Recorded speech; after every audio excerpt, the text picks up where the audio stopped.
This is Ace Frehley's final moment, as told by someone who watched him soar from Earth to the stars. I'm G. Simons, and I still find it hard to believe that the man I conquered the world with has turned off his light forever. For years we shared dressing rooms, hotels, endless tours, and uncomfortable silences. We hated each other, we laughed, we saved each other's lives more than once, but nothing prepared me for the call on October 17, 2025. Ace is gone. Everyone begged with gratitude. Everyone with gratitude was the faith to be more grieved shyness and with momming. The news went through my chest like a cursed riff. I remembered his laugh, his way of playing the guitar as if he were conversing with the universe. I remembered the kid from the Bronx who showed up to rehearsal with silver boots and a shy smile and who, without knowing it, would transform into the spaceman who would make rock a constellation.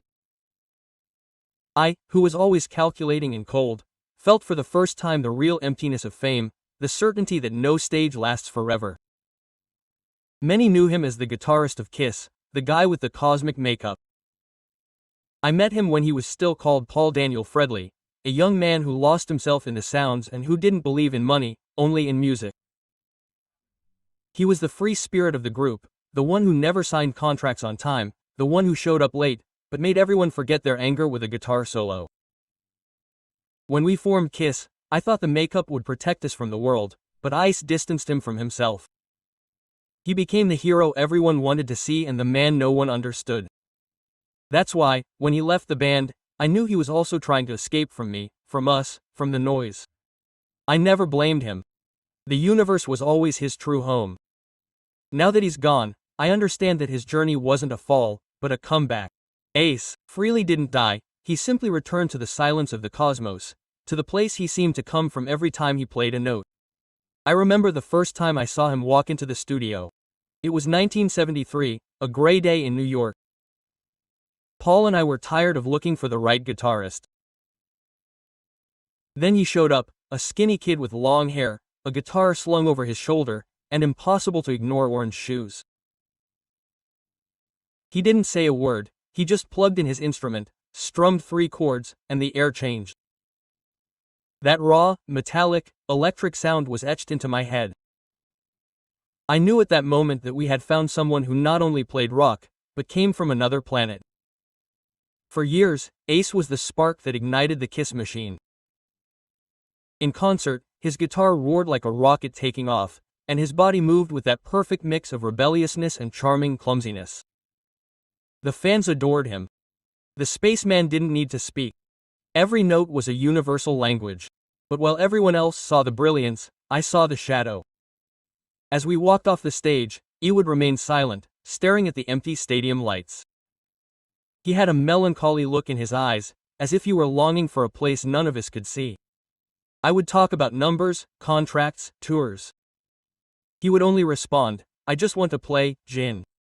Sometimes I think that was our mistake, turning his art into a business. Quote, "The kid from the Bronx, who played for love, ended up trapped in a millionaire's machine. I tried to reason with him, but you can't tie down a shooting star. He literally needed space. And so little by little he began to drift away." The press wrote about fights, addictions, chaos, but behind the headlines was a fragile soul, a guy who felt displaced in his own band. Every time I saw him arrive late or distracted, I would feign anger, even though deep down I knew what was happening. The spaceman could no longer find air to breathe among us. When he decided to leave in 1982, I didn't stop him. We hugged without saying a word. I understood his silence. We had created a universe together, but he already wanted to return to his own.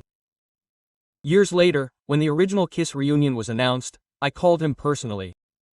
I remember his voice shaking on the other end of the phone. "Do you really want me to come back, Jin?" I replied, "I don't want him. We need him." Quote, and he came back. We went on stage. Made up, old, with the same guitars and the same wounds. The audience was screaming his name, and for a moment it felt like time had stopped.